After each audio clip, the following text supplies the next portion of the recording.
All right, we back. We Need Answers podcast. Still, I guess we still in quarantine right now. Everything has changed in the world, but week by week we steady getting through. A lot going on in the world right now. Today we have a few of my guests. We have Ebony, Tiffany, Monet, family in here, and today the topic is basically we talking about raising men, which is very important in this time right now. Women raising men, to be clear on that.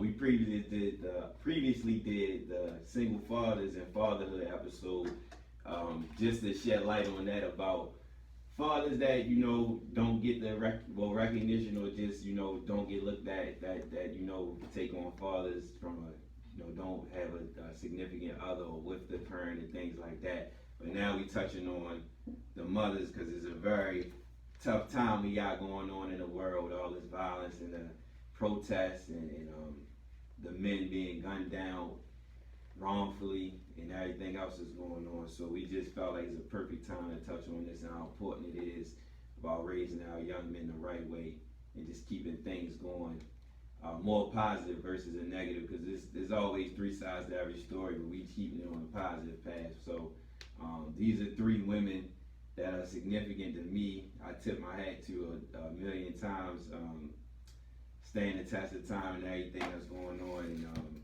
pushing through and still raising these men the right way it's supposed to be. And I salute every woman, but these are three that's significant to me. And I plan on doing more than one parts of these to just, keep digging into this. So, because my whole goal with doing these fathers and mother episodes is just to break these cycles and to continue to build on families versus baby mother, baby father type of situation. Like we want to get back to that and do our part to just keep passing the knowledge on everything. So, like I said, these are three women that I've seen the stories and lived it with them as well. With Ebony, the mother of my nephew, Tiffany and Monet are my big cousins, and I've seen their kids. All three, I've seen all the kids from day one, and I just seen the growth. And we all kind of share similar stories. So, with that being said, if we can start from the top, I would say, I guess we could share, y'all can share the men that y'all are raising, the young kings that y'all are raising, just share, who they are, their names, and I guess how, well, let's share your first thought when you found out you were having a boy. Let's say that. I guess I'll go first. My son is Keon Jr. Everyone knows him as Snook. Little Snook. He is 8 years old. He'll be 9 in August. And I think my first thought when I was having a boy was, oh shit. Well, first of all, I found out I was pregnant late. Mm-hmm. So basically, when I found out everything was boom, boom, boom, boom, boom. Mm-hmm. You're this many weeks pregnant. You need to do this. You're having a boy. Mm-hmm. It was no time to really process, and it's like, I'm 20 years old, okay. Mm-hmm. But then you don't think about it at the time, but your child father is 20 years old too. Right. So it's like, okay, let's buckle down. And I feel like, I know everybody in here feel the same way. When you find out that you're going to be a mother, it's like an instinct that kick in automatically. Like you start thinking different, you start moving different. But it's just, I don't know, I don't really think that I really took into account of me having a boy and what was going on in the world as much until I actually started raising him and going through life. Right. Okay. So I have 4 boys, Jordan, Joshua, Jalen, and Michael. Mm-hmm. My youngest is 18 and my oldest is 23. When I found out that I was having a boy, I'm gonna be honest, I was fearful. Mm-hmm. One, because me growing up in the inner city, I seen the struggles of being a black male and how hard it was to get out of the city without getting into the lifestyle of certain things as drugs and gangs, and how to move forward and be successful. So instantly, I was just like, I need to change my whole lifestyle, because now I'm raising men. I had already had a daughter, but it's different because women, we tend to figure it out, versus men, if you're raising them, it's like, in my opinion, you have to guide them along certain things. And so that they won't go to the streets for certain things. Mhm. So I just instantly started like, okay, well, I gotta move. I gotta move out the city. I gotta figure out what's gonna be the plan. And I began putting plans into place, like, far as like, okay, when they get this age, they're gonna be doing this, this, and this. I pretty much mapped their life out for them. Okay. And I pretty much mapped my life out around them. Mhm. So, I mean, I'll go into more detail as we go along, but, yeah, that was my plan, was how I'm gonna make sure that they're gonna be alright. Right. Well, I have just one boy, Tristan. He's 9, and I initially cried when I found out I was a boy, and that's only because at first they told me it was a girl. Oh. So I don't think I really understood the magnitude of what it meant to really bring a child into the world altogether, but even a boy. And it was my first. He was my oldest, so it was my first child. I think it was just like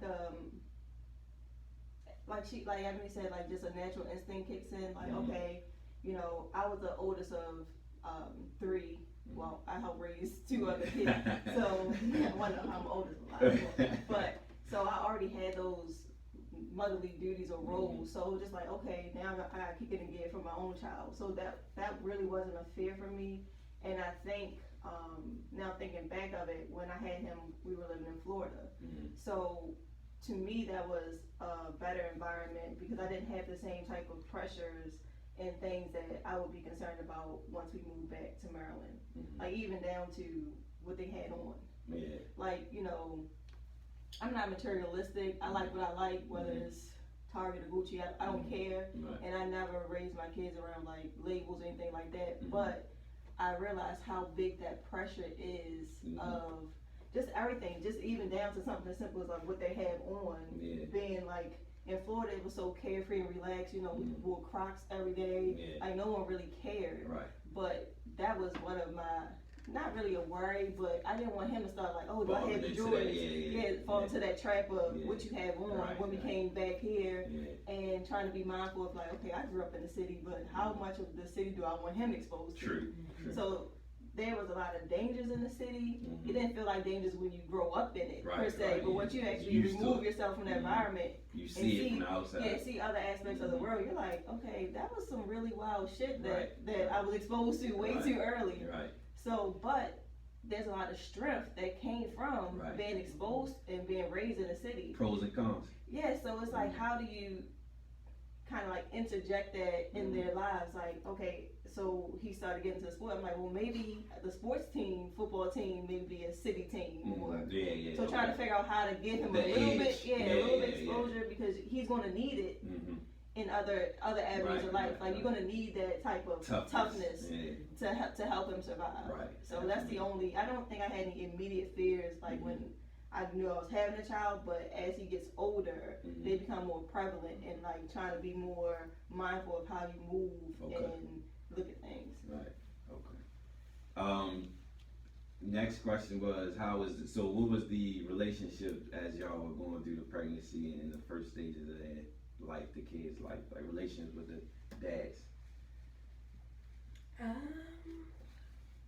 Looking back on it, the relationship, like I said, we was 20.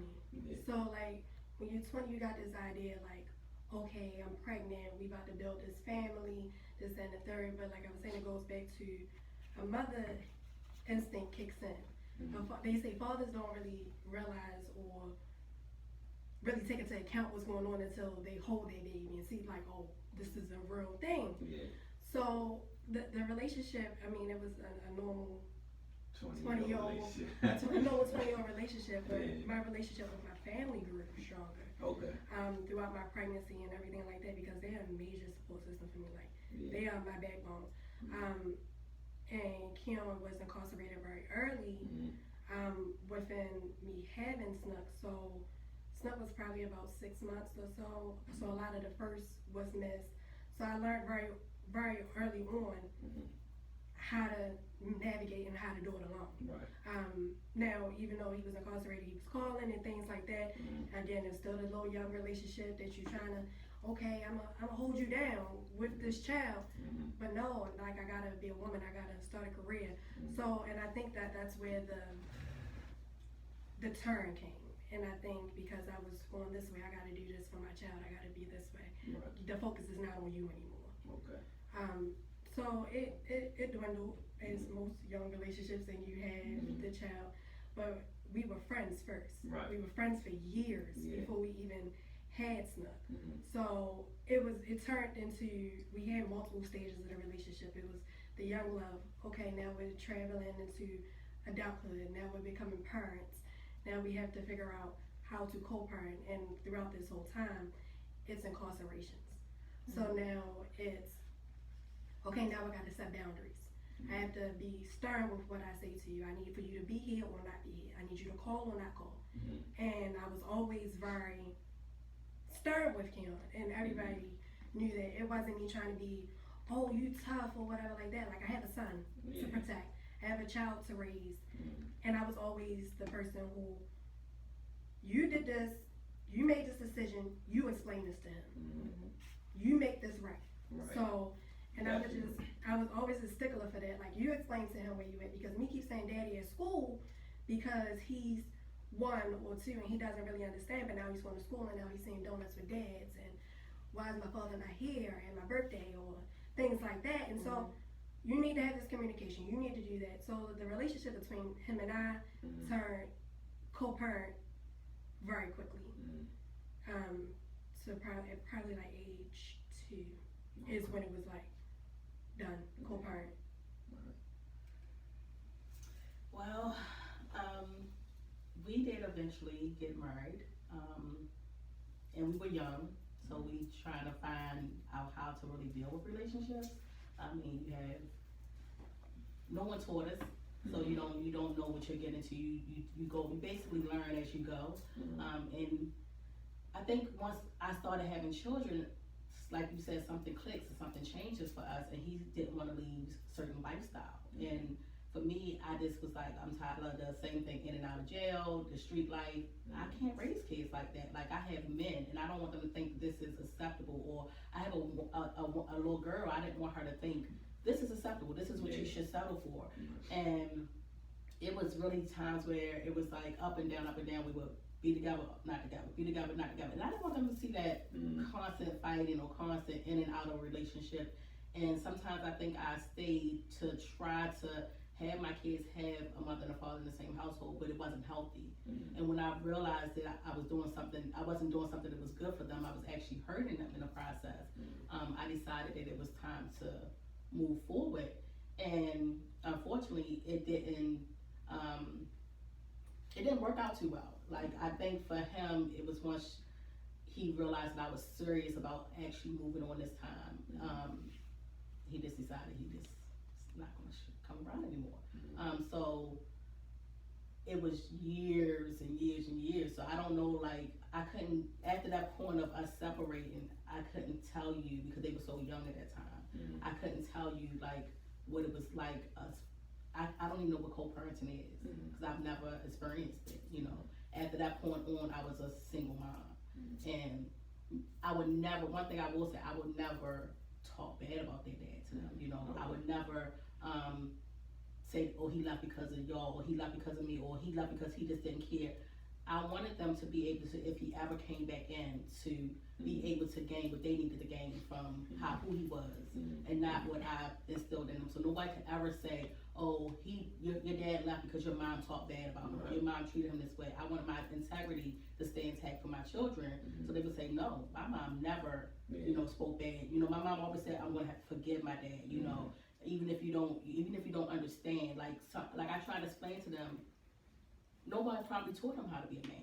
He grew up in a single family household with a mom. His dad was in the service, and he ended up having PTSD and wasn't there. So who taught him how to be a man, or how to be a father, or how to do certain things? So you can't really hold people accountable that don't know. True. That doesn't mean that you an shouldn't excuse. do the right thing, Yeah, right? not an excuse. So I'm not excusing it, but keep it in mind. keep it in mind. Yeah. You know what I'm saying? You just can't say, well, he should have known better. Yeah. How? Right. When no one taught him. That's a fact. So- I agree. Mine was we were together, and it's funny because before I got pregnant, I was like, I want to break the cycle. I want to be married first and be together before Kids. before kids. And I made that very clear. And I ended up moving to Florida to be with him. And I swear, like 2 months later, I was pregnant, and I was like, I was like, this was not the plan. So that kind of like derailed things. But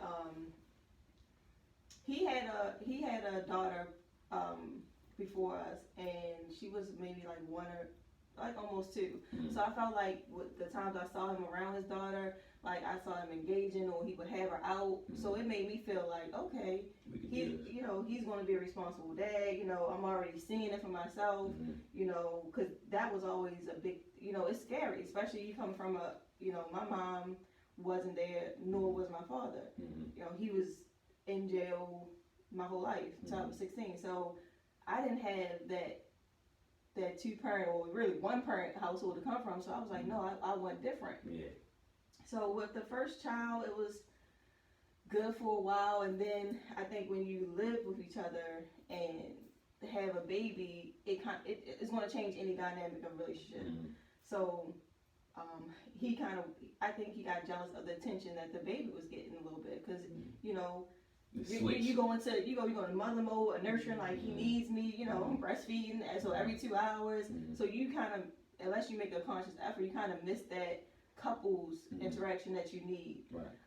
So it's like, well, I can't put you for my baby. I don't understand what you're saying. So but it does make sense. But at that time, I'm thinking like, I don't know, like what you want me to do. Like this is my baby. Like it's your baby also. It's not like I'm picking somebody from the outside. How old were you? I was 27. I might have been 28 by the time I am. Right. And we were about the same age.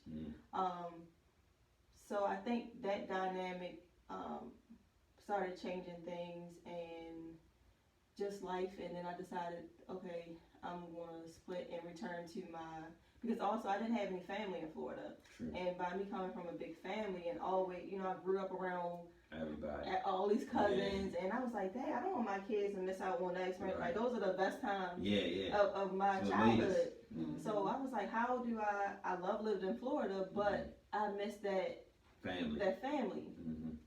And it started bothering me that he wasn't really a family person as I thought.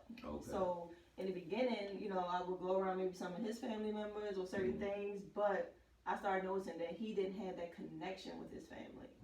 And that started bothering me as well. Like, well, you got to argue with your cousin. Okay, talk it out, be mad, say a month, but don't shut your like. I don't believe in the cutting the family off thing. That's I just wasn't raised that way. So that's it to me means extreme. So it's like, well, you can cut your family off like that. What you do with me? Yeah, it just seemed kind of cold. Like, where are you centered or grounded? Like, what means something to you? Right. So we split up. I came back to Maryland. Ended up trying to figure it out because what played in the back of my mind, my conscience is, I want to keep a family together. So it wasn't really like me feeling like I wanted to be back with him per se. It was the stronger feeling of I want to keep my family intact. So that kind of overpowered what I felt like my best interest may have been. And I didn't really know my child's best interest, but I thought it got to be better with 2 parents in the home. Then I got pregnant again, in denial for probably 4 months. I don't think I even told anybody. I was like, no. I'm going to get my cycle in a minute now. It's not happening. Because my son wasn't even 1 yet. Like, he was 9 months. And I was like, I used to actually say, like, who gets pregnant back to back? Like, the hell? Like, I was counting the months, like, this is like, so I'm like stressed, like, I cannot believe I'm about to have another baby. And we came and figured this out with 1. So we got back together and tried again, and same old story. It just doesn't work out because I think our value systems just ultimately didn't line up. And one of my fears, because when we broke up the first time, he kind of stopped talking. He kind of cut both of us off. You and your son. Me and the baby. So it's like I heard now I'm about to have two. So one of my fears of leaving him was that if he did it before, he's going to do it again. So my fear was like, if I leave him, he's not going to have a relationship with these kids. Right. And as time grew on, I was like, I just gotta, Yeah. I just gotta see if it Yeah. happens. Like that's not my responsibility Right, anymore. That's right. up to him Right. to be a father. Right. So, and once we broke up and I finally ended it, he kind of ended the relationship with all of us. Mhm. So that's kind of, I mean, I guess you know more in detail, but Yeah. you know, he's kind of come back and kind of like with Ebony, I had to like start setting boundaries, Yeah, and yeah. they take offense to it and take it personal, but it's not about you. Right, right, It's like it's right. not about me. Yeah. If you come around, it doesn't help me. Right. Like I don't need you per se, Right. and they even take offense to that. Like I don't know what you want to hear. Yeah. Like I don't need you, but your kids do. Right. And although he had a stepdad that was around, Mhm. his father wasn't. But to me, I don't care. Mhm. And to me, that could be a tribute to why you have these behaviors, but that's not an excuse because you know how it felt when your dad wasn't around, Right. So or you you shouldn't didn't want have a that to mother. happen. So you know how you felt. So why would I give those or pretend to give my children those same type of feelings? Right. So to me, you have to be accountable. Yeah. It's not I don't care who was there or who raised you. You know how it made you feel. Right. And you Even shouldn't if want you that block for out your- those feelings yeah. and you move on, why would you want to intentionally do that to your kids? Because you're making a choice not to be there. Mhm. He's not incarcerated. Mhm. Never have been. So Right. you're making a conscious decision because you're mad at me. Right. And you don't even have, like, there's so many ways around it. Like, guys can go to the court system just like women can. Mhm. So I just get tired of us trying to, as a society sometimes, Mhm. pacify and give these men or women, because there's some women who aren't there, Mhm. out. No, there's no out. Mhm. There's only one or two things. You either want to be there for your kid or you're not. Okay. So I was like, it's not about me, and we don't know. There's no like manual for raising a kid, so we don't really know how that affects them. You coming in and out, Mhm. you know, and it even affects every child differently. Yeah. But I know they need consistency. Mhm. So even if it's a consistent phone call and you're not showing up, you have to give them consistency because you don't know how not doing that is going to ruin their lives or Yeah. affect them emotionally Right. in their other relationships. So it's just not. It's so unfair. Yeah. And it's hard for a mother to make that decision. Like, well, I don't want him to push. You feel like I'm pushing him away, Yeah. and that's why I started feeling. So I was trying to be catering to his feelings. Like, Mhm. okay, well, just do this, do that. Like, no, like Yeah. you're a grown ass fucking man. Right. I shouldn't have to hold your hand. I gotta hold my kid's hand. While I'm Yeah. holding your hand Yeah. and trying to persuade you to come spend Right. time with your kids, Right. or trying to make it work for you. Like, you're not that fucking busy. So is it a battle? It's like a battle of saying "fuck you," but I do want you to do this though, kind of like. It's completely that. Yeah. Because you're a person and your feelings are involved Mhm. because you're looking at how it affects your kids. Mhm. Because once they get older, you can see little ways it starts to affect them. So Right. it's like I had to protect them, but we still don't know to what extent. Yeah. Like how much room do I give him to mess up? Right. You know, So how that much- was, yeah. I don't mean to cut you off, but that was going to be my next question because y'all all touched on boundaries, and I know that's always, like y'all said, like that's a beef with guys because it's like they looking at it quickly, like you trying to keep me away type of Yeah. thing. But like y'all said, it's important because if I give you too much and then you leave, you messing up everything I just built for you. So talk about how and why the boundaries are important to y'all, all of y'all. I think boundaries is very important, especially when you are in a relationship with a person and coming out of the relationship, because I find a lot of times it's a conflict and it's a confusion of you raising your child and you being in a relationship with me. Mhm. It's two different things, and I think that's where the boundaries come in at. For me personally, I always had an open door policy. Whether or not if we were in a good space or a bad space, he could always visit my child, whether I'll take my child to my mother's house, and I always had boundaries because there were certain things and certain lifestyles that I didn't like. So no, you're not taking my child because I don't know where you're going. I don't know who car you're in. I don't know, and that was always an issue. But on the flip side, it was also, but I'm not keeping you away. You can come see him. Mhm. Always had a bedtime at 8 o'clock. He's been like that since he was a baby. Why are you calling me at 10 o'clock talking about what is he doing? Right. Like he's Exactly. asleep. You And know that's- the deal. Right. So then that's where the boundaries started to come into play. Mhm. Don't contact my phone after 8 o'clock. Mhm. Why are you being like that? Because he's asleep. It's nothing that we need to talk about. He's 2. Right. He's 3. So it was a constant battle with that, or like, oh, if you don't want to be with me, then I don't want to talk to you. But there's a child. Yeah. Like you Mhm. need to communicate Mhm. with the child. And then the thing with the incarcerations, with the in and out, it was okay. His first bid was like 18 months. Come home, my son is walking. You missed a lot of important things. First birthdays, first Christmas, first Easter, everything like that. Okay, we're gonna try. And then it went to, okay, you're home for a little bit. He's getting acclimated to you. Okay, great. But it's still, okay, we're not working. So we're gonna sever these ties. Mhm. So once those ties were severed, it's like, okay, well, how do I make this clear? You can still see your child, but it's not about us. That was one of the biggest battles Okay. that I think took us a long time to get to, because when I was done, I was done.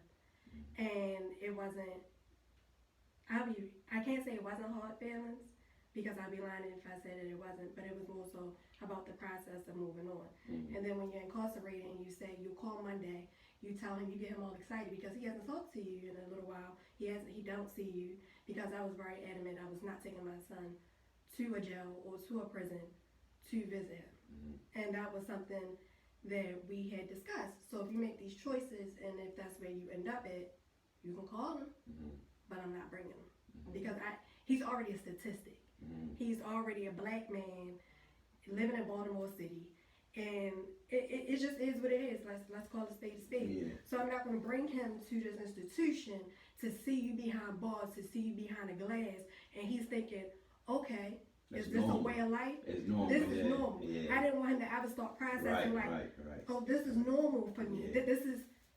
This can be my outcome, because Yeah. at the end of the day, it's not your outcome. Right, It will right. never be your outcome. And I've worked so hard to make sure that it's not.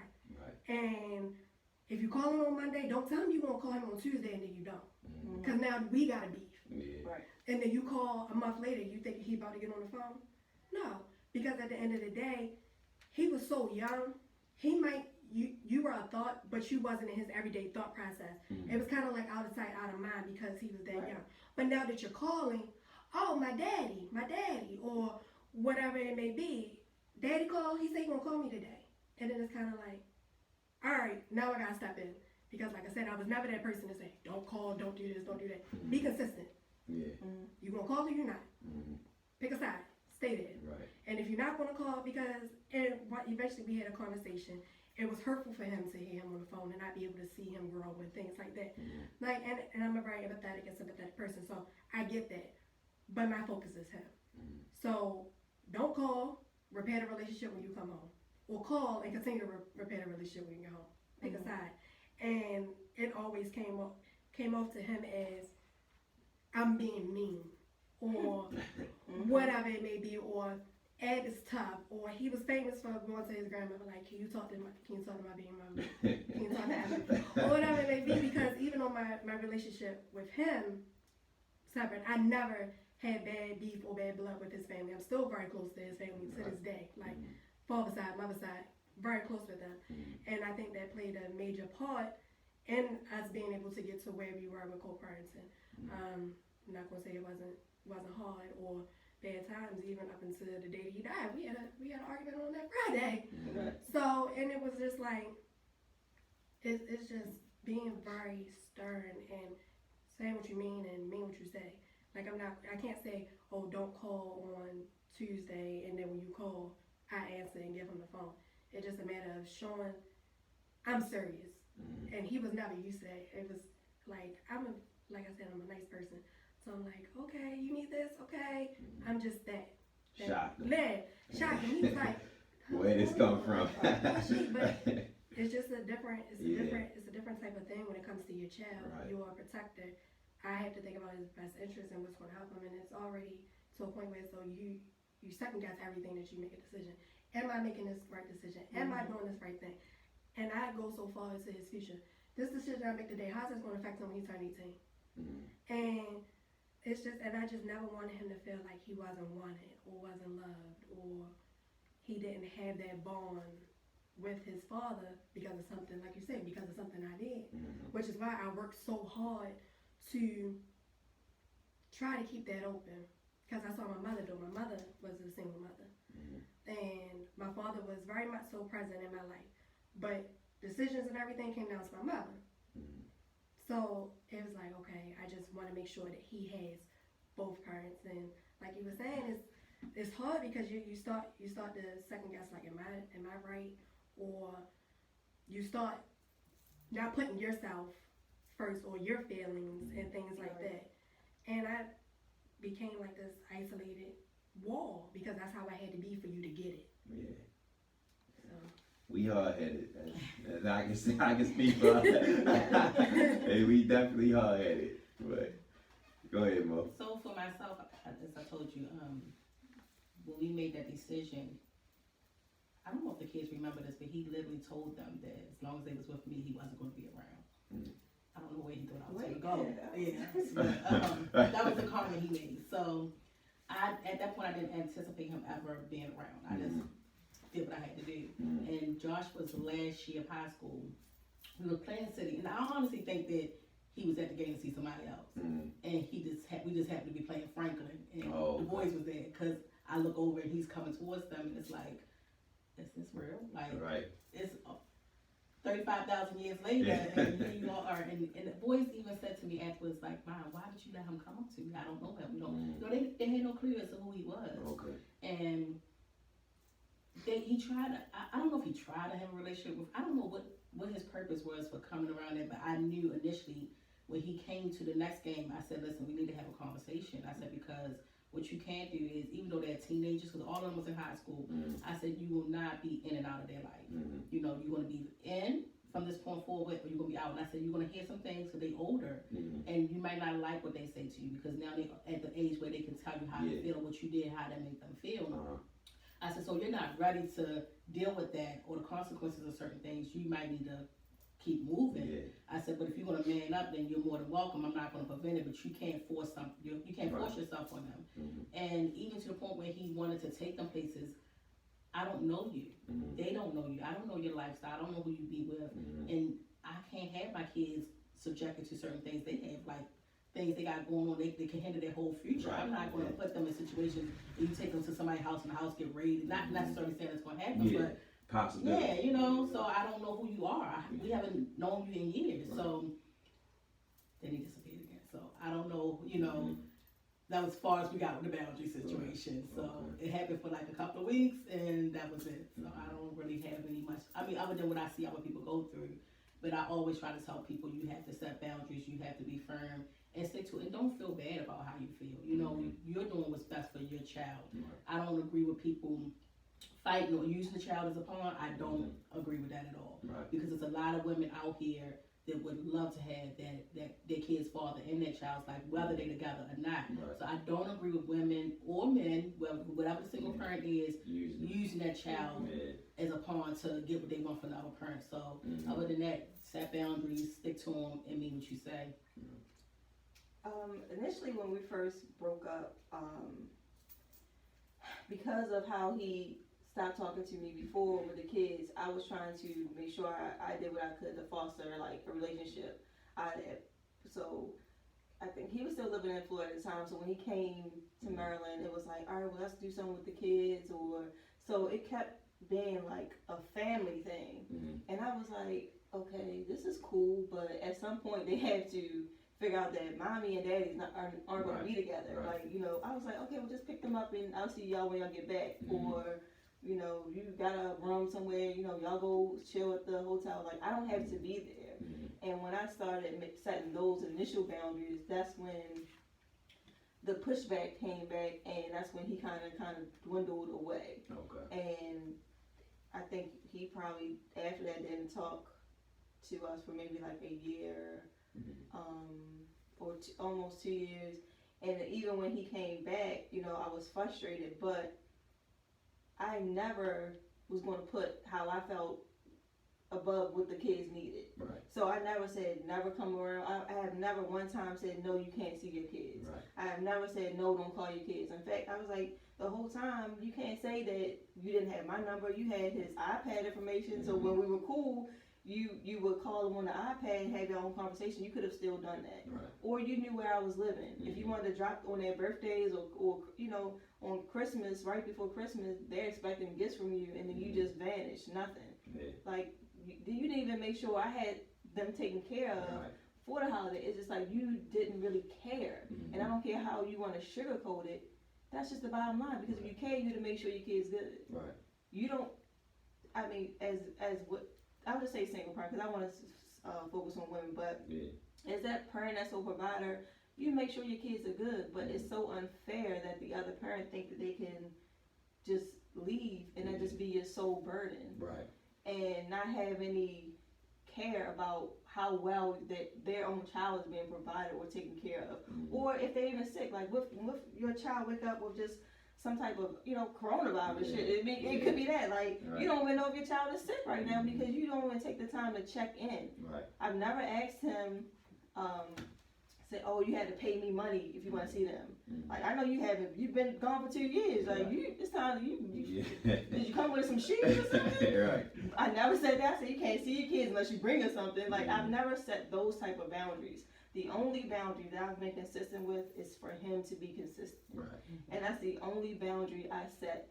And then after that, I was going to ask for child support. I mean, all the other stuff was going to come because kids cost money. But I wanted to stress that, and I didn't want him to use that as an excuse. Like, well, she wanted money or she wanted this. She said, no, I don't want you to have any excuse from me why you couldn't step up and be there. So I never put those stipulations. So I just let him hang himself. And he took offense to like, I think I don't know if he's just oblivious to it or just doesn't want to accept that being in and out of your kid's life affects them in a negative way. So he was like, well, I just can't fathom him not understanding a good conversation of you have to be consistent. For sure. Like, it just becomes draining trying to say it over and over again.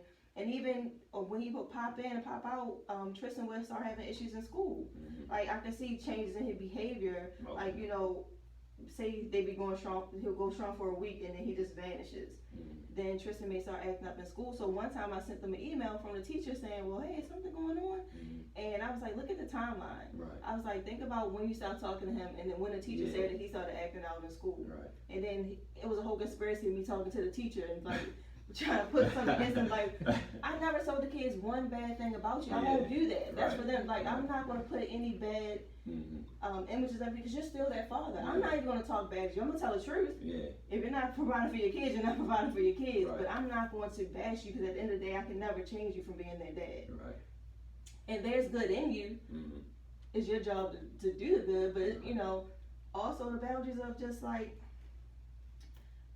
just being there. Like, it is so perplexing how you can continue to have kids and I don't want to bash the other mother, but it's like, it's just accountability all around the board. So if I meet a guy and I know that he has kids, I'm not having kids by him if I don't see him with his other kids.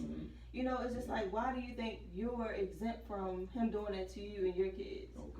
Or it's just so many different boundary levels, and we could probably be on that topic all day long because I don't know if he's just a narcissist because everything becomes about him and how he feels. And I was like, I don't care. You know, it's about your child. Like, you don't even want to talk about, well, what was he doing? Or how is he responding? Or how is he feeling now? You automatically go to that me and the teacher is a conspiracy about you. It's just like you have no regard for, I don't know how many more examples I can show you that your absence affects them. And then you come back around and you want to know, oh, what school they go to? Can you put me on their contact list? No. Hell no, I'm not doing that. So and I was like, those are things that a active parent does. I was like, if you be consistent, sure, you go up there whenever you want, but I'm not doing that. So that's also a boundary that I had to set. Like, no, you can't know what school they go to. until I feel comfortable. I mean, they're old enough that they can tell you, but I'm not gonna put you in that contact paper because legally, you can take them. Like, I don't have full custody, Mhm. so that was my fear. Like, is he gonna take them and go back to Florida? Yeah. Or, I don't really have a say. Mhm. So, and why I made that a boundary is because one day I would let him take him to school, and then he just didn't take him to school. They just had a field day, and I was like, the fuck, like I didn't even know until the school called and say, hey, the kids on here, Oh, okay. and I was like, how can you leave here saying you're taking them to school, They don't. and because this is the day you had time, quote unquote, Mhm. you felt like, oh, we need to spend time with each other. That was more important. I said, you don't get to make that decision. Right. There's nothing you were showing him between the school hours that you can show him after school and on the weekend. But because of his rationale and his thinking pattern, it's like I can't trust you to make good decisions. Logical And that decision, like it's too illogical or irrational sometimes. Mhm. Not that I don't think he's smart, because I don't want to seem like I'm bashing him, but your kids need to go to school. Right. You weren't teaching him anything Yeah. outside of school. Like they can go to I'm make up something, the aquarium. The aquarium's open 7 days a week. Exactly. Why do you have to make him? But it's about him. Right. It was convenient for him. Okay. And I was trying to set boundaries to get his mind to move into that. To understand. Yeah, to understand that Mhm. the boundaries are for the kids. It has to be focused around what works for them, not your schedule. And what will benefit them. Yeah. So all three of y'all talked about trauma and relationships, and we talk about a lot about not receiving a lot of affection from our parents and things like that growing up, or receiving it in a different way. So what do y'all feel about, I would say the trauma of the community, as well as, our parents growing up in a different era, their type of affection or their type of discipline is different from today. So how do y'all feel about the importance of, like you said, changing that narrative about a lot of stuff that, being like you said, product of your environment, or just, knowing things? Because like I shared on another episode just about, and we talked about this, about not really even hearing from my mother at an early age, like getting hugs or saying, hey, and I love you, or comparing the affection that I get from because at an early age, my father told me as I got older, he told me that he thought he could just provide and my mother do the job of that. And I think a lot of men get confused with that, thinking that that's okay. But he would share that he went through the same thing with because that's what his father did with him. But if you know what effect, like all y'all said, you know what the effect that left on you, because my father got the craziest relationship. Like I thought he hated his father, but then when they get around each other, it's like they love each other. But once he said how he feel about him, and he felt that he wasn't being taught what he should have been taught, why didn't you change that when it came to your son? So and so many more things. But how do y'all just what's y'all thoughts on changing the narrative, like raising men, and in a new era compared to things before? Any So, I was flip flop between parents based on what they had going on in their life. My mother had periods when she had her moment when she was dabbling and stuff, and she couldn't take care of me, so I would go stay with my dad. My dad girlfriends that want an extra child there, I would go stay with my grandmother. So it wasn't, to me, I don't feel like I got a lot of affection. I don't even know how I became so affectionate with my children, to be honest, because I never received that. Right. My father was in the service, he traveled a lot, so he was just like, oh, I'll send her money. My mother, I was the oldest child, so I felt like I took over where she left off with my siblings.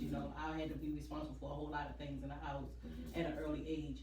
So when my kids came, I was like, I'm not having that for them. Like, I'm overly affectionate, like, to the point where I'm always kissing, hugging, I love you. I made sure that, and one of the biggest things I think affected me, I had to go back because I noticed when I was a child, my parents didn't show up to a lot of things that was important to me. Okay. They just didn't have time. And I was determined not to do that for my kids like so I said, my life was centered around them. Mhm. My hours I work was around whatever they had going on. You know, I went to school around whatever they had going on. Like I was at football games, every practice. I All didn't of miss nothing Yeah. because I wanted them to know that somebody cared enough to take the time out to be there, no Right. matter what the situation was. Mhm. And I dedicated myself to doing that, even to the point where I was at my mom's house and she put her hand on my shoulder.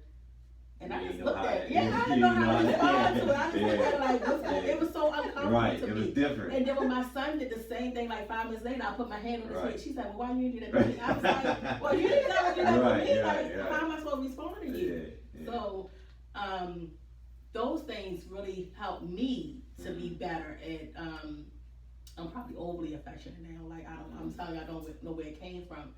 But a lot of that, stemmed from me not wanting them to feel what I felt as a child. You know, I didn't like how I felt isolated. And then like you said, we have a big family and we always together. And I felt like I wasn't always connected because I was shipped all over the place all the time. So it was times when y'all was having things going on and I felt like I missed those memories. And I never want to be in a place with my kids where I miss those moments. Right. Even like when Joshua was going away for camps and Jaden was going away for different camps and I would see like different parents be there, and even though I was happy and proud that I was there to support him, it did something to me because most of those people had a mother and a father there, or most of the people had fathers there. This is football camps, this is basketball camps.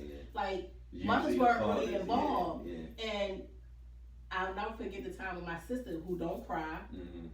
She broke down crying, and I was like, "Well, what's wrong with you?" She was like, I just don't know, you know, all these dads are here and it's just me and you, but she always was there. Like, when I tell you, she was like my baby daddy. And she was at everything with these kids. Like, she helped me through a lot of stuff that I didn't have that support. So because she, and she wasn't always like that. My sister was selfish.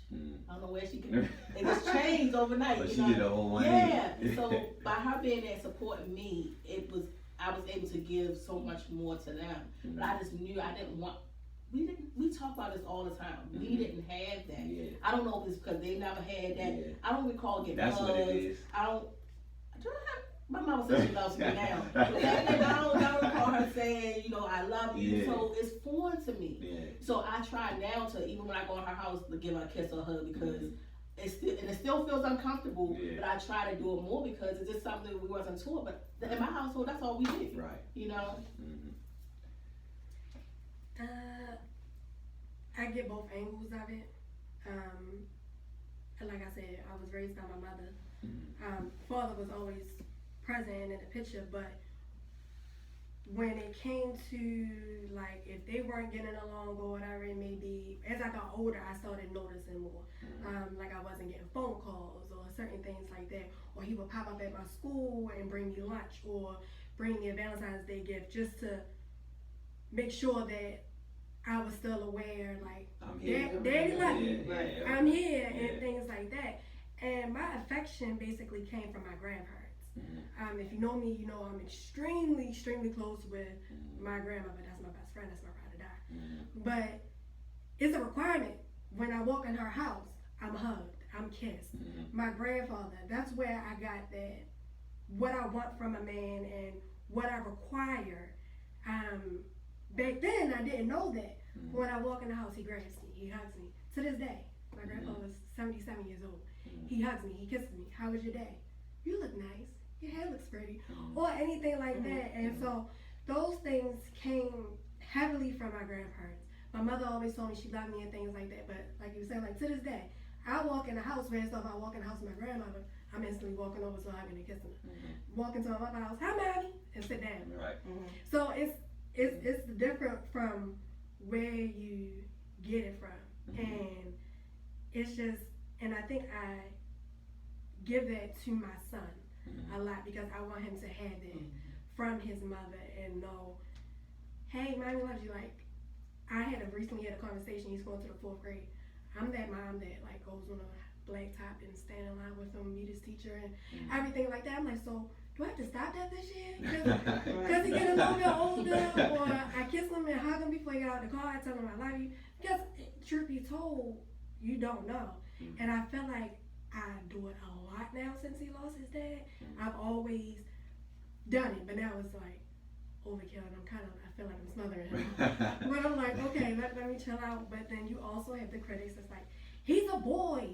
Stop doing that. And I'm like, so we're not supposed to love our men? Of course, that's But we're not supposed to hug on our Yeah. black men and let Right. them know that we love them and we see you as kings. right.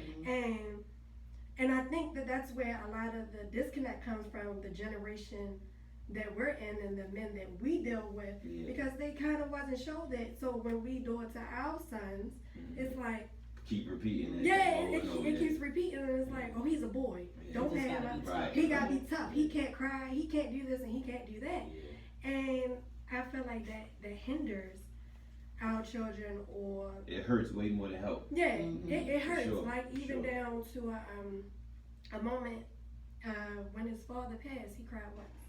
Mhm. He cried when we told him. So that whole week after that, it was like radio silence. And I'm sitting there as a mom, like, do you want to talk? Are you okay? Or, like, because it's I need to see your emotion to be inside your head. Yeah. And I think to him, because his father told him, boy, you tough. Yeah. You tough, right? Yeah. Don't cry. So in his mind, my father Right. wouldn't want me to cry. Right. Bureau and funeral, didn't cry. It took him to get in front of the casket as we was walking out for him to show emotion. And immediately what he did, he ran to his grandfather because he didn't want nobody to see him cry. And I had to have these conversations. It's okay to show emotion. It's okay. And I just think that if we didn't receive it, it's so important for us to Give it. give it. Yeah. That's a fact. Because That's a fact. if like you said, if you don't know, Yeah. you can't do it, or like Right. you can't show it, and it's really hard to learn it. Yeah. So I just think it's so important for us to do that, and I love it, and because I was loved doing it as a child, Yeah. so I know what it did for me, and it helped me as a person and built me as a person. Like my best friend, she don't like hugs at all. Like she don't like to be touched. But last year was the most that we hugged ever, and we've been friends for almost 20-some years. So, and that was very prevalent. She gives hugs now. Right. So, and it's just something that I think we have to learn, even as adults, we still learn. I agree. 100%. Yeah, I didn't get the I love yous growing up at all, and I was raised by my grandmother, who she was a firecracker. Tough Like, as nails. so her mouth was slick, you know, she was always cursing something, but she also showed you a lot of love. Like that saying I love you just wasn't her love language. Yeah. And I think because of that, she had 12 kids.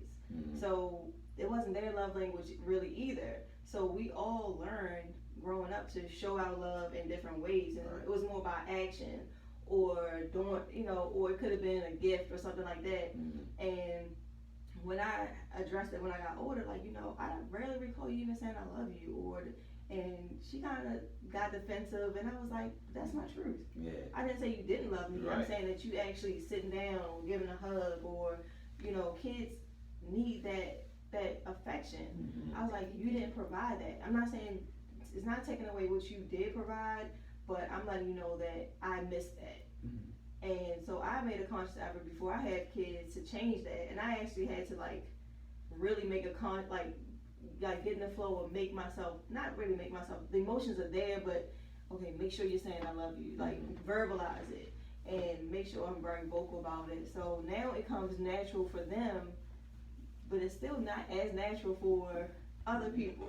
You know, I still use the other love language for other people unless they're like really close. Like I might, you know, do something for them or show love to them in other ways. But I think that's just not saying I love you and not showing that affection, or thinking that boys don't need as much love and nurturing as females is more of a overall cultural issue and concern. And that's not really because we weren't affectionate as a people. That just stems from the racism and slavery and all that other stuff that was instilled in how they broke down families and relationships. So if you really think about it, not to go deep in it, but once slave masters saw that, you know, you loved your husband Mhm. or you don't have kids, he separated your family. Mhm. So it's almost like you had to make yourself not let someone else know who you really cared about. Okay. So it's like, well, if the master knows Never that this thought is about my it like that. this is my favorite son, or this, you know, Yeah. I need my husband, that's how he's gonna hurt me. Yeah. He's gonna hurt me by removing that person. So I think that subconsciously It's passed down. it's passed down Mhm. because it's like that fear of that person Separate, being yeah. taken from you. Yeah, I got you. So there's a lot of things that we like just from history has been Mhm. passed down that, you know, even talking about what's going on or what's wrong with you Mhm. or feeling like It was showing frowned emotion upon. is not a strength. Yeah, it's Because frowned to be it's actually it's the opposite. Mhm. It actually takes a stronger person to open up and Exactly. say how they feel Yeah, and yeah. express what's going on than it is a shutdown. Right. And I was a shutdown person. Mhm. You know, before I was like, you know, I I ain't probably was saying a little nothing. bit of Mhm. aggressive. You know, I probably use aggression more. Like, Yeah. okay, we're not doing a whole lot of talking. Let's Right, just go right. in. but Get it on. but that is a hindrance. That means you can't vocalize or express Yeah. what you're feeling Yeah. in a healthy way. Mhm. So it takes more time, it takes more practice, it takes a lot more patience to be able to verbalize what you're saying Right. and let somebody know how you're feeling and actually receive how they're feeling. Right. Because, you know, I could give, like your best friend, you can give her a hug, but something about that makes her uncomfortable. That's the way you want to show her love, but she's not able to receive that. Mhm. So it's like goes both ways. Like, well, I don't like hugging because it could be something like somebody might have touched her. Mhm. Or, you know, it could be a trigger for something else. She might have been like abused or something, or Yeah. or, With her, or it was anything. just- Yeah. With her, it was just she just was a hug. Right. So- Or somebody Yeah, don't so like it that was just space. like- Right. Yeah, so she It was uncomfortable Yeah. to her. we're only Yeah. children, so it was kind of like we're only children. We don't have siblings, so we interacted with each other. So it was like she just was a hug, so she doesn't like to be hugged. But now it's like she knows that that's my love language. Mhm. So now it's like, okay, Ebony needs a hug. Right. Let me go hug Ebony. Right. And that's things, and it just goes to show that like we have to teach people our love Yeah. language Yeah. Yeah. and vocalize like, hey, I need a hug, or I need you to say I love you, or something like that. Because if it's not what we do, then you don't know. Yeah. Right. And then also it's weird that some women even say that like, well, he's got to be tough, Yeah. you know, do that. But if you have a daughter, Yeah. would you want your daughter to date that son then? Right. So you want her to be with a man who can't tell her he loves her or be able to show her the type of affection that she might be, or even you desire as a woman. Mhm.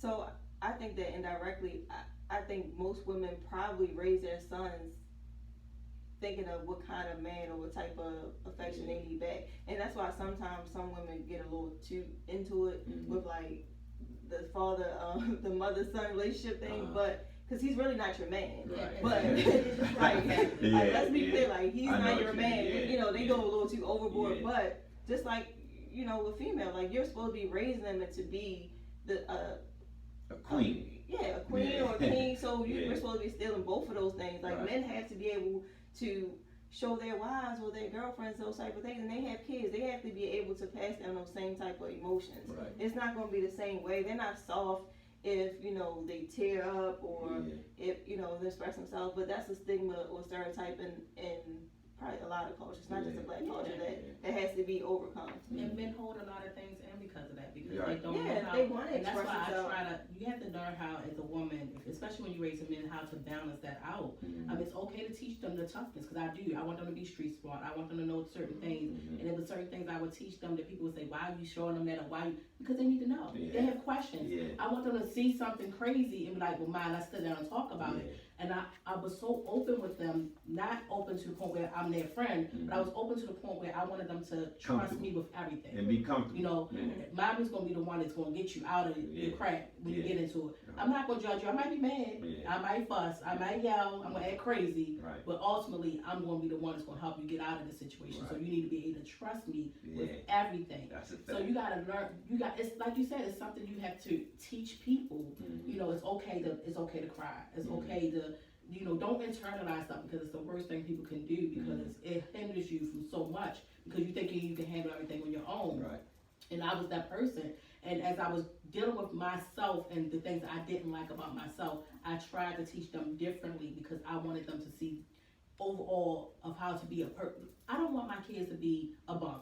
Let's be realistic. I don't want them to be a bum. I don't want them mistreating women. I don't want them thinking it's okay to treat women bad or do certain things. So this is why I got out of a situation, Right. so that they wouldn't see those things. But I also have to teach them that it's okay to communicate. Yeah. It's okay to express. If you angry, you don't always have to express anger with fighting. Right. You know what I'm gotta saying? be physical. Yeah, you gotta be mature enough to say at some point, okay, let's have a conversation. Right. Let's address this. I mean, not saying that you're never gonna get physical with Yeah. somebody, because sometimes you have to take it there. I'm Yeah. just gonna be realistic. But if you But can if do you it this can way, do it this way, do it this way. But it don't make you look like a punk or Right. weak because Right. you're doing it this way. You don't have to prove anything to anybody. Exactly. But you need to know when to be tough and when to be mature Mhm. and when to, show emotions. Mhm. And it's something that you have to overall culturally teach young men. Like, I have a big passion for men. Mhm. And I honestly do, especially black men, because I think women should love on them more. Right. And I think the reason why they are the way they are is not because they can't get a woman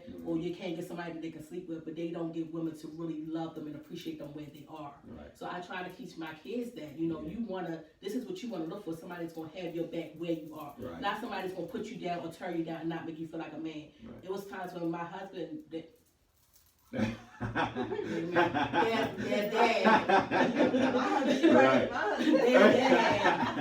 didn't have money, Uh-huh. and I was making the money. Mhm. And when we would go out, I would give him the money to pay the bill because I wanted him to still feel like he was a man, Right, in the right, situation. right. I never wanted him to make him feel bad for where he was or who he was Yeah. in that situation. And that's why I try to tell my kids, look at people hard Right. and judge them based on that. And that's the people that you want to involve yourself and be around. Right, 100%.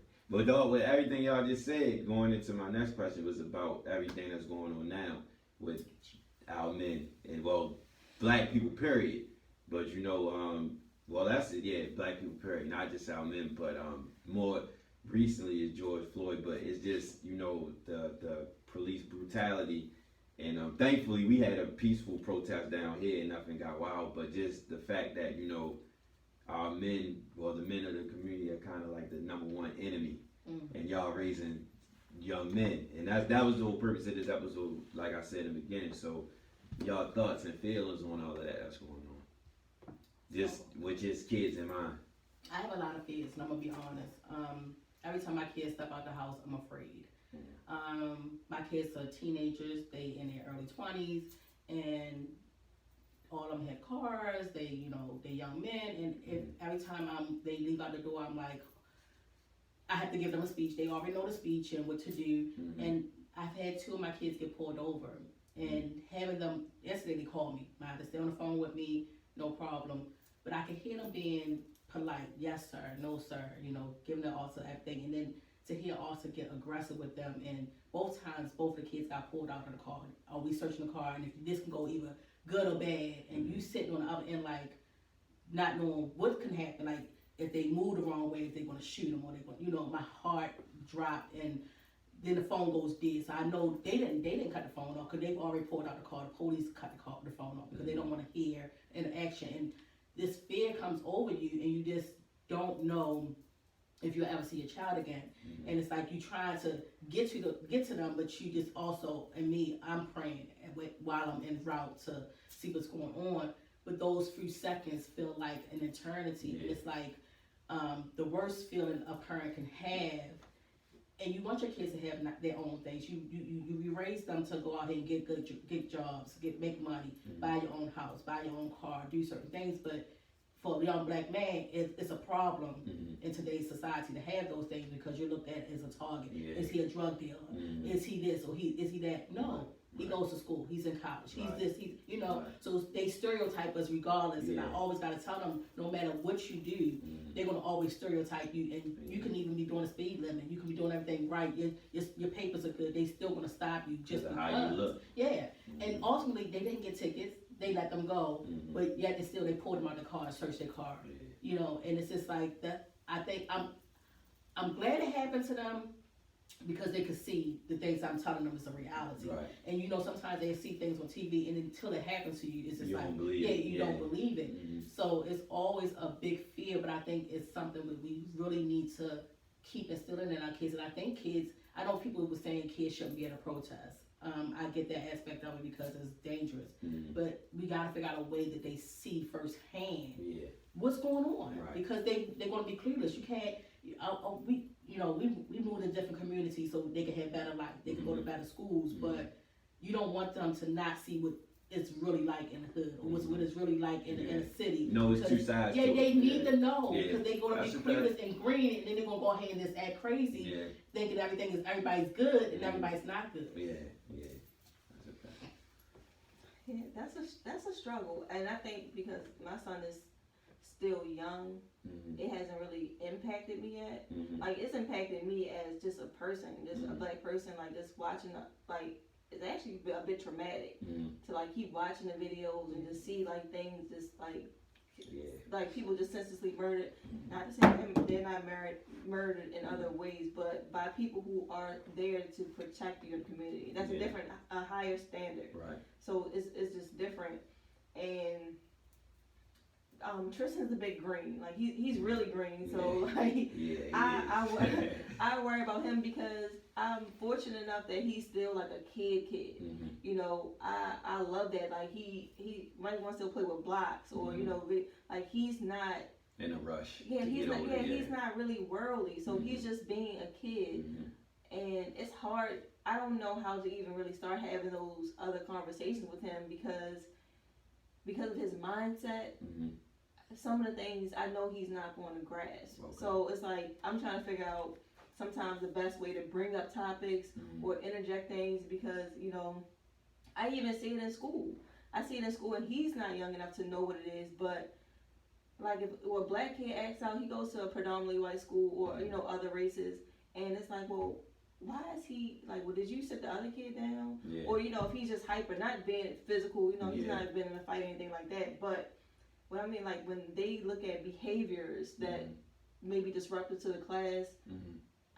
I from my experience, I feel like they demonize it more in a black child than any other. True. So, you know, if a white child won't sit still, maybe he has You get an ADHD or something, excuse. you know, Yeah. they're more, They excuse it. yeah, they excuse it more, Mhm. or like, oh, well, this black kid doing it, he's a problem. Yeah. It's like that stigma, even if they don't mean it, is already instilled in their heads Right. as well. Right.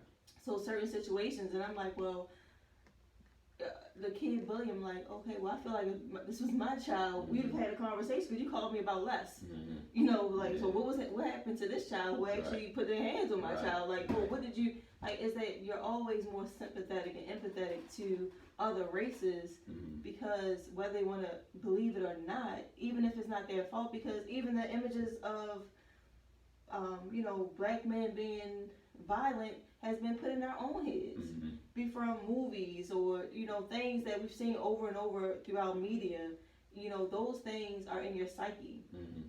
So it's hard for me to kind of like get him to see because I feel like he's not going to really understand the other side. Okay. And I want to take them to a protest. Actually, my youngest daughter actually asked to go. She's way more aware Mhm. of what's going on so she can receive information better. Mhm. But I've also been like nervous, like getting anxiety, like I don't know what the good protest is going to be. Yeah. What you could know? what could happen down there? Right, but at the same time, we have to almost stop living in fear because we can be in a car accident and get hurt. Yeah. So you don't know what's going to happen at the protest, but it's not a reason to not go. True. So I made a decision to just take them, and all we can do is be careful. Just like with the coronavirus, all we can do is just be, True. you know, be careful.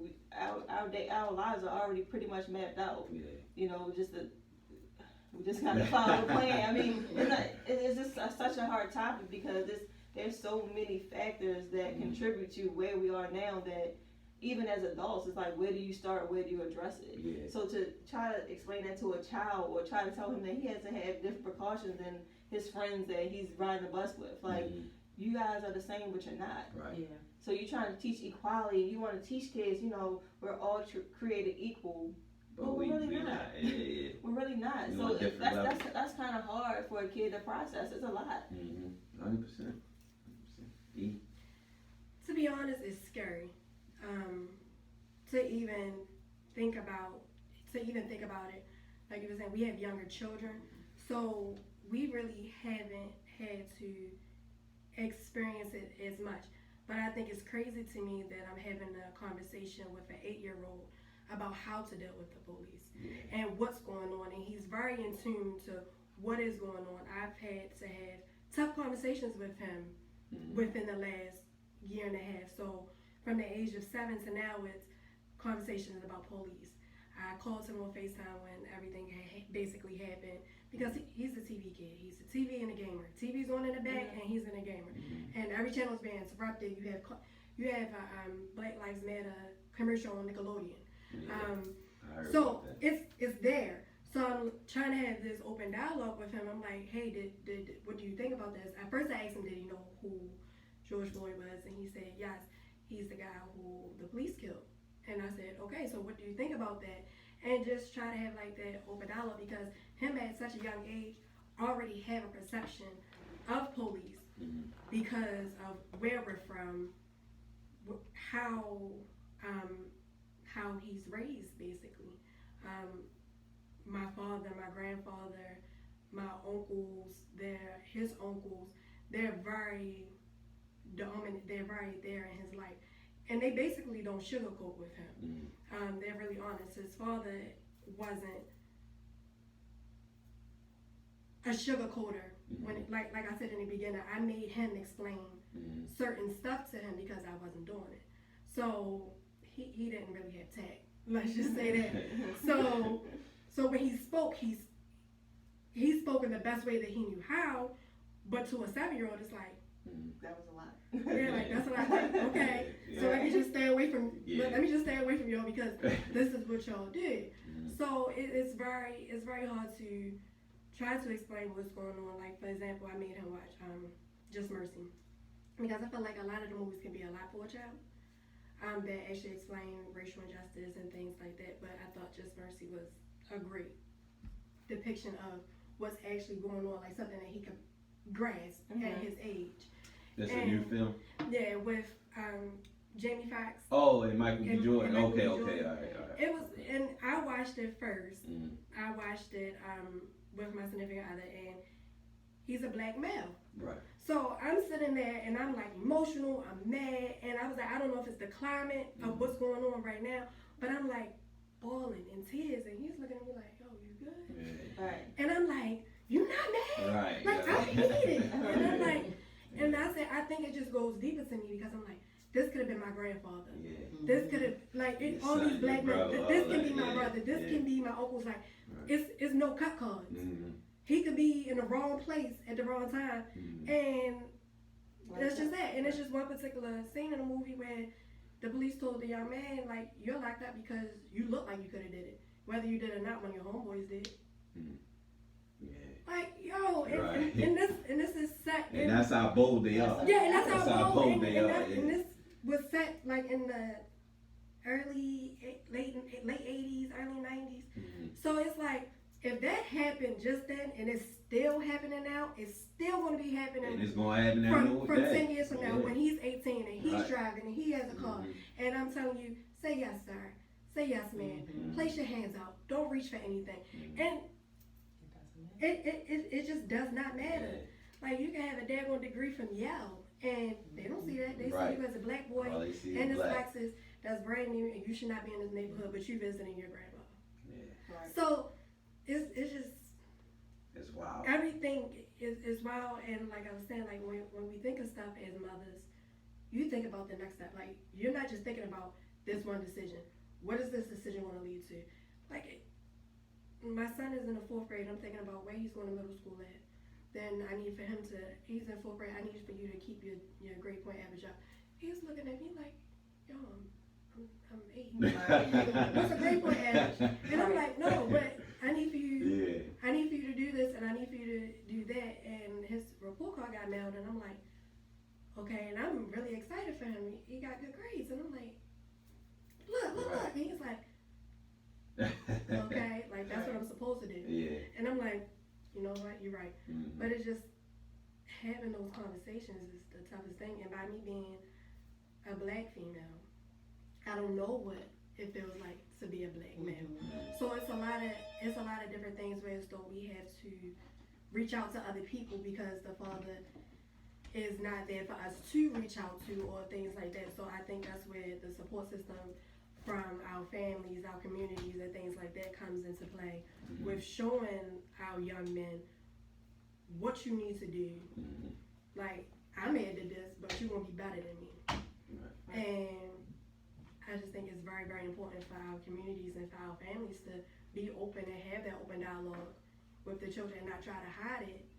Because once you hide it, you're hindering. Yes. Because these children don't know that, oh, my grandfather went through this, but they thinking that it's something new. Right. No. Yeah. Papa been did that. Yeah. Right. Did that, been there, moved on. Right. But I can tell you firsthand, you're not gonna get nowhere with it. Right. So, I think just having open conversations is the biggest thing right now, especially with everything that's going on with him and within the world. So having those conversations is key. Like, it's tough because, like I said, I'm emotional. I was stinking. Yeah. So, but I'm trying to be level-headed and have this conversation with him and not have so much emotion in it. Like, hey, watch this. Cut on CNN. Like, he watched the protest in D.C. and it just so happened that that's when the tear gas happened and the rubber bullets. And he sat there like, but they weren't doing anything. Right. And I'm like, That's how it be. that's what happens sometimes. And it's just open dialogue. I think I try to like raise my kids like that from day one, to just be open and like encourage them to think. Like I always try to create an environment where that like cater to their thinking. Like if you were curious about this, okay, go ahead and touch it. Or if you wanted to know, like just not let their minds be naturally stimulated. Because I think that growing up, you know, you hear, sit down, stop running, don't do this, don't that. So you like, put the fear in them. yeah, so you just like, it kind of like sheltered your growth in a way. Because they didn't, like, you know, you couldn't really go talk to your parents about something, or, you know, you couldn't explore thoughts, and like, if you didn't understand something, like, that type of open dialogue just wasn't really catered to. And I think it's just, that was just the history of it. Like, you can't talk about things, or, you know, we just gotta before you brush things underneath the rug, you don't really address serious issues. And it makes parenting a lot harder because, you know, that inquisitive kid's mind, they're always wondering about something, always in something. So it definitely is like, makes parenting in itself, especially if you're a single parent, a lot harder. But I think it's priceless on what it kind of instills in the kids from like the early age, like to openly think and process things on their own, and just like try to learn. And you know, although I'm still trying to figure out the quote unquote right way to introduce kind of like what's still going on in society, because you don't want to always revert to like roots or something, like, you know, it's more the history of just that aspect of the world. Like, you know, Talia showing me a clip from 12 Years a Slave, and I'm like almost about to cry. Like, not that I haven't seen the movie again, but I think everything is so heightened now, and it's like it's just hitting you stronger. Like, wow, like I saw her get whipped before, but like you're really whipping her. Like, I think we even have like got so immune to like our own history and what and that trauma that caused, that we even brush it under and make it seem like it's not a big deal, but it was. And we are so hard on each other. Like, we gotta start holding each other accountable. That's how Black Wall Street was. That's how our neighborhoods and communities were so strong and prevalent before they, you know, all the drugs and all that stuff entered in the community to damage it again. But it's because we held each other accountable. And we supported each other, and that's really where we have to get back to, because you can't do it alone. Like even when I was growing up, I loved that we could go and just freely walk around our community and not be touched. You know, and if something happened, if somebody saw you wilding out, they would tell your mother. Or they would feel comfortable enough, like, okay, Kevin, you know, straighten it out. What you doing? You know, you're not supposed to do that, and tell your mother. Like, that's holding everyone accountable, because you need that. It's not being judgmental. It's like, but you need that support. So I think it just, today in this age, it's just holding people accountable, and it's very frustrating to hear the other side of it. Because as soon as you say Black Lives Matter, then people bring up, even black people bring up like, oh, what about all the black on black crime? And that's so draining in itself, because it's a different battle. Let's take care of this issue. Address one at a time, because we're not saying it's okay for us to kill each other, but this is way more important. It's you know, it's like if a judge breaks the law and he doesn't get any time, but if I break a law, it's a misdemeanor. You want to give me 20 years? Exactly. Like, it's just asking for equality. It's Right. like, stop taking away. Address one thing at a time. Right. And I feel like if we can open our minds and our way of thinking, or even hearing, or even doing a little bit more our own research before we go out and start, oh no, this and that, just thinking about the overall picture. Because if we only think about how it affects just our lives, we're still not going to grow. Right. Because we didn't grow from people only taking a chance on what for them. Like, even bring up the most common civil rights leaders, Malcolm X or Martin Luther King. It was not for their best interest for them to put themselves out there like that and make those sacrifices. It was for the greater good. You're not going to get any change. And even the protesters today, they don't It's have for the future. Right, it's for the future. Like, That's for our kids. the growth of one person is supposed to be the growth of all. Yeah. So you keep thinking about, oh, my business not affected. Right. My It ain't about that. but it will be, Yeah. because you could be, like she said, you could be from Yale. Right. You that's one successful business owner, but you're not going to be to that top. Exactly. It's gonna be another black man. Right. So you have to change that, even with the most educated person, because it's just not people who are uneducated who don't feel that way. You know, it's just think about it from a different perspective and how what you're doing affects us all. Right. 100%. So I had a lot more questions, but we gotta wrap up. But I got one more that I want y'all to answer as brief as possible. And I asked this not to, because the running theme and quote that I use in a lot of the episodes is, you must teach what is taught.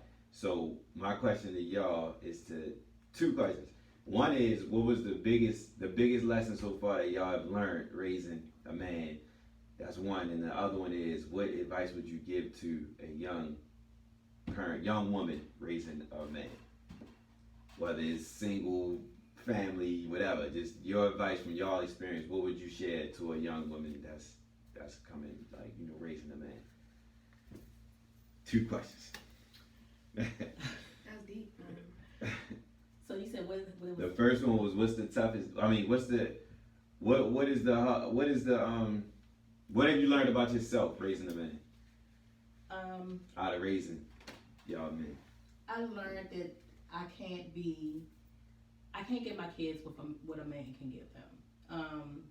And what I mean is, there's certain things that I will never understand that they deal with, because I won't experience that, because I'm not a man. Okay. And I'm not a black man. Right. So there's certain aspects of their life that, I mean, I can teach them everything. I can get them everything I know from my experience, from what I've seen, from what I see my uncles and nephews and things go through. But being certain aspects of things that they're going to deal with as black men, I won't be able to relate.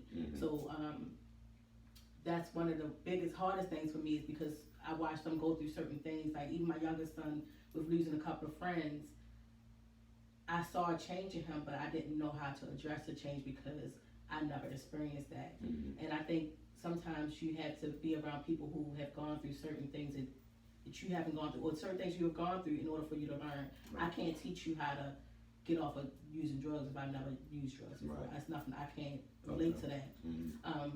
But one of the things I would want to give to all parents is this: be real supportive. If your kids have something that they are adamantly about, want to do, I would just support them wholeheartedly. Be there, listen, pay attention, because there's certain things that they deal with that they're not going to come to us and talk about. Right. But you got to look at behaviors, because there's a lot of kids that's depressed. There's a lot of kids that's dealing with a lot of trauma from things that they dealing with that we don't know about. Right. And sometimes we just look at it as, oh, maybe they're just acting out, or they're just a bad child, or they're just going through the teenage years. No, it's deeper. And I learned that when he went through his process, because I kept saying something's not right. He's not just acting out for no reason. This is not his child. And then he finally opened up to me and told me, after losing certain people, those close friends to him, and some of his friends getting shot up at a party, that he felt like he didn't care anymore. And it scared me, because I don't want to ever get to the point where his heart is hardened to the point where he just don't care. Right. Because that's a dangerous place for a person to be. Right. So I would say, always pay attention. Be very mindful of what your children are going through, dealing with, and to always allow them to be able to communicate with you openly without being judgmental. Don't judge them for nothing. That's big. Big or Very small. big. You know what I'm saying? Very big. because we all make mistakes. Don't Yeah. act like you're the perfect parent and you never Right. done anything. Right. Have real conversations with them. Mhm. And something I learned from my cousin, don't put your kids' business out there. True. You know, stop trying to make yourself look better by making them look bad. Right. Okay. I think that what I learned from being a mother is patience. Okay. To utilize my support systems, because I have a great support systems between my grandparents, my mother, my best friend, aunts, uncles, is to reach out to them. It's things like you were saying. It's things as a growing up as a black man, I don't know. Like for instance, when I had to teach my son how to use the restroom standing up. I don't know how to do that. Right. Phone a friend. So I think the biggest thing is to ask for help when you need it, and not to be so hard on yourself. Because every decision that you make, you're constantly trying to figure, did I do this right? Did I make the right decision? And it's okay to make the wrong decision and not beat yourself up over it. And the biggest thing, learn from it and apologize to your children. If you do something wrong, if you had a bad day and you yelled, and because I know I do it, and it's not even geared towards him. I had a bad day at work, and I had to reevaluate and go back and I'm sorry, I didn't mean to do that. That's important. Because I'm not always right, Right. and I'm right to tell you some stuff that's wrong. Right. And I just accountability, own it, ask for help, and do your best. I like that. I think the biggest thing I've learned, or I could say, is like just being very intentional about your relationships with your kids and the relationships that you have around them. Like, be very intentional about what you display. Like, even if you move on to another partner, I always I want to make sure with the relationship that I'm in, I'm showing them the correct way to love. Okay. Or be very intentional about what they see, like as far as interacting with each other on a romantic level, and then just other people. Like, you even if their dad is there and you're just co-parenting with a mom, I still think it's important to have those other strong male and female role models around. Right. And I think just being very intentional, the circumstances and the positions and the things you put your kids in, because you never know how any of those things are going to affect the child. True. You don't know what what you're going to pick up on. Like, if you think about back to some random moment in childhood, like, wow, that really changed my thought on it. It could be the most, your teacher, like one of my teachers was nice to me or something like that, and it really changed my whole day or perspective on a particular thing. Right. So you never know how those relationships are going to, I don't want to say manipulate, but change their thought process or instill in them. So you want to make sure you're intentional about the positive people that you have them around. Right. And yeah, I always say be accountable, and I mean that's my big thing. Like, no one is perfect. Just teaching kids to be good people. Right. I mean, I think we are just so far from just the just being good people. Like, everyone is just so, I don't want to say negative, but just like out for self or selfish. It's just like, do you really want your kids to grow up in this world? Like, just try to create the environment that you want your child to be in. Okay. Like, just overall, That's real. be very intentional about what you want for your child is most likely what the other person wants for their child too. All right, well, in closing, again, I thank y'all. This is a very necessary conversation, and I hope everyone gets something out of this beneficial, and the right ears hear this, because it makes a difference. And just continue to keep being positive, and it's tough right now with everything going on, but just try to stay positive and stay, keep our young men and young women alive and on the right path. So, like I said, I tip my hat to all three of these women and every woman raising kids out here, because it's tough right now, and definitely gonna do a part 2 on this because I got more questions and we need more answers. A lot of stuff. But in closing, y'all can share your social media, anything y'all got going on. Y'all want to put out there. W. Right. Well, I'm gonna give my easy IG name. Okay. You know it's my personal. Both. You need both. Promote your business. Actually, let me make sure because let me get the right one. Her Instagram is WHTIFF White Tiff at White Tiff, and her business is Madison Street Street spelled out, then LLC. LLC. But follow that one. And what is your business about? I'm actually a licensed contractor, so it's about interior design and contracting Okay. and a real estate agent. The best out there. Drop your social, Mo, because I'm gonna post it anyway. More Michelle. Yeah, something like that. Add more Michelle on Instagram. Go ahead. E. My Instagram is _Wilson_. I don't have any businesses, but I do promote a lot of businesses on my page.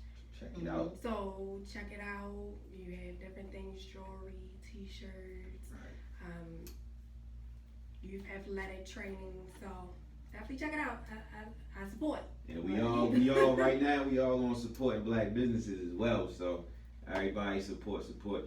Dr. Butler, who has a show on the network as well. He has these. I wish he was here to give the spiel about the lights, but they're very powerful, healthy, clean lights that does a lot for the house and for the bacteria and things like that. We'll get him to explain that later, but check it out. So until next time, oh yeah, Pure Light. So until next time, check out We Need Answers. Thank you. You hate to stop for me, short man.